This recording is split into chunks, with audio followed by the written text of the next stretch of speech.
Broadway ਤੁਹਾਡੇ ਵਿਦੇਸ਼ ਜਾਣ ਦੇ ਸੁਪਨਿਆਂ ਨੂੰ ਦੇਵੇਗਾ ਹਕੀਕਤ ਦੀ ਉਡਾਨ। नमस्कार दोस्तों, मैं अमरजीत ब्रॉडवे इमिग्रेशन सर्विसेज से कोशिश होती है इस चैनल के ज़रिए ऑस्ट्रेलिया को लेके, ऑस्ट्रेलिया स्टडी वीज़ा को लेके आपको अलग अलग पहलू से इन्फॉर्म्ड करवाया जाए, नॉलेज रखा जाए, क्योंकि अब जब ऑस्ट्रेलिया खुल चुका है और उसमें काफ़ी सारे नए चेंजेस उन्होंने किए हैं, नई पॉलिसीज़ को लाए हैं, बहुत सारा रिलैक्स सिस्टम वीज़ा को लेके आया है। तो इसके अंदर अब यूनिवर्सिटीज़ कॉलेजेस जो फ़ंड्स मांगते हैं, कितने फ़ंड्स चाहिए, कैसे फ़ंड्स चाहिए, कितने पुराने चाहिए, उस टॉपिक पे बातचीत होगी। सबसे पहले चाहूँगा इस चैनल को ज़रूर सब्सक्राइब करें ताकि आप हर लेटेस्ट इंपॉर्टेंट इन्फॉर्मेशन से जुड़े रहें। और अगर आप शो देखने के बाद कोई कन्फ्यूजन है, कोई डाउट है, तो आप मुझे इंस्टाग्राम पे फॉलो कर सकते हैं, वहाँ पर मैसेज कर सकते हैं। कोशिश रहेगी सारे मैसेजेस को रिवर्ट करने की। अपने प्रोफाइल को लेके आप असेसमेंट करवाना चाहते हैं कि आपका प्रोफाइल एलिजिबल है या नहीं एलिजिबल है, तो आई एडवाइज़ यू कि ब्रॉडवे की टीम के साथ दिए गए नंबर पर कॉल करके अपॉइंटमेंट बनाएं। ब्रॉडवे की 10 ब्रांच ऑफिसेज हैं, जो भी नियरेस्ट ब्रांच ऑफिस है वहाँ पर अपने डॉक्यूमेंट ले जाके मिलें, अपने प्रोफाइल्स की असेसमेंट करवाएं, कौन से कॉलेज, कौन से कोर्स, कौन सी यूनिवर्सिटीज़ आपको मिल सकती हैं, क्या आपकी रिक्वायरमेंट हैं, कितनी आप फुलफ़िल करते हो, क्या पेंडिंग है, टीम आपको डिटेल में बताएगी। अगर आप टीम के साथ, एक्सपर्ट पैनल के साथ अपनी अपॉइंटमेंट बुक करना चाहते हैं तो आप broadwayvisa.com पे जाके अप्लाई नाउ का फॉर्म भरें, तो आपको डायरेक्ट एक्सपर्ट पैनल कॉल करेगा, फिर उसके बाद आप उनसे अपॉइंटमेंट बना के फ़ेस टू फेस मिल सकेंगे। ऑस्ट्रेलिया के अंदर फ़ंड्स को लेके एक बड़ी सिचुएशन है, बड़ी कन्फ्यूजन है। कोई कहता है फ्रेश फंड चलेंगे, कोई कहता है 3 मंथ होल्ड चाहिए, कोई कहता है 6 मंथ होल्ड चाहिए। तो सबसे पहले क्लैरिटी मैं आपको ये देता हूँ फंड्स के अंदर कि जो फंड्स चाहिए होते हैं ऑस्ट्रेलिया में, it totally depends upon a institute. जिस इंस्टीट्यूट में आपकी एडमिशन हुई है, जिसमें आप वीज़ा लेने की सोच रहे हो, जिस कॉलेज या यूनिवर्सिटी में, तो उसकी रिक्वायरमेंट क्या है उसके ऊपर डिपेंड करेगा। एम्बेसी की तरफ से ऐसी कोई hard and fast rule funds को लेके नहीं है। ज़्यादातर यूनिवर्सिटीज़ जो लेवल 1 इंस्टीट्यूट्स हैं, लेवल 2 इंस्टीट्यूट्स हैं, वो फ्रेश फंड्स या 1 मंथ ओल्ड फंड एक्सेप्ट करते हैं। लेवल 3 में हमें जाना ही नहीं है, अप्लाई नहीं करना, उसमें फ़ंड्स जो हैं 6 मंथ पुराने चाहिए होते हैं, तो हमें उसे अवॉइड करके चलना है। That is a very first thing.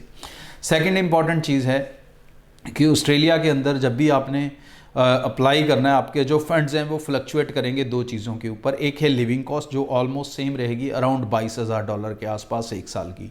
उसके बाद ये फ्लक्चुएट करता है मेजरली फ़ीस के ऊपर। तो अगर आप कॉलेज में जा रहे हो तो फ़ीस कम रहेगी, अगर आप यूनिवर्सिटी जा रहे हो तो फ़ीस ज़्यादा रहेगी। कॉलेजेस के अंदर जो फ़ीस है वो 17 से $18,000 के बीच में रहेगी 1 साल की, और यूनिवर्सिटीज़ के अंदर यही फ़ीस 27-28,000 से लेके 31-32,000 तक जाती है। मतलब ऑलमोस्ट कॉलेज से डबल हो जाती है। तो अगर आप कॉलेज में अप्लाई कर रहे हैं तो आपकी फ़ंड की रिक्वायरमेंट 15 लाख से नीचे नीचे रहेगी। अगर आप यूनिवर्सिटी में अप्लाई कर रहे हैं तो आपकी फ़ंड की रिक्वायरमेंट 18 लाख या उससे ज़्यादा रहेगी। सो इतने फ़ंड्स आपको कैलकुलेट करके चलने हैं। अगर ये फ्रेश फंड्स हैं तो उनका सोर्स होना ज़रूरी है कि वो आए कहाँ से हैं। अगर कोई प्रॉपर्टी सेल करके आए हैं तो उसका रिकॉर्ड होना चाहिए।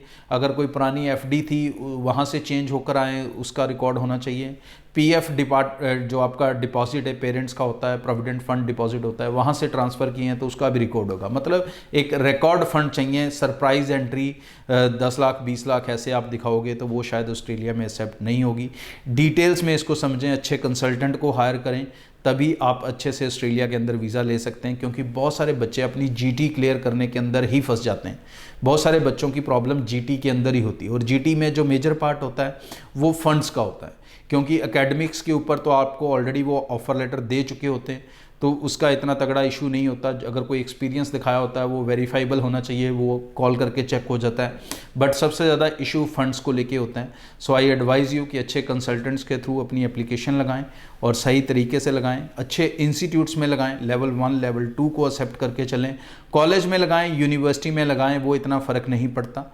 और दोनों अगर लेवल 1 लेवल 2 इंस्टीट्यूट हैं तो डेफिनेटली वीज़ा सक्सेस रेट काफ़ी हाई रहने वाला है। सो निश्चिंत होकर ऑस्ट्रेलिया के लिए अपनी एप्लीकेशंस लगाएं। हेल्प चाहिए ब्रॉडवे की तो आप टीम से कांटेक्ट कर सकते हैं, उनसे मिल सकते हैं और अपनी एप्लीकेशंस को शुरू कर सकते हैं। और ऑस्ट्रेलिया की सारी सर्विसेज आप एक पैकेज के रूप में भी ले सकते हैं। अगर आपका प्रोफाइल ऑस्ट्रेलिया के लिए एलिजिबल है तो डेफिनेटली आप पैकेज के रूप में सर्विसेज ले सकते हैं। Thank you. ब्रॉडवे ਤੁਹਾਡੇ ਵਿਦੇਸ਼ ਜਾਣ ਦੇ ਸੁਪਨਿਆਂ ਨੂੰ ਦੇਵੇਗਾ ਹਕੀਕਤ ਦੀ ਉਡਾਨ।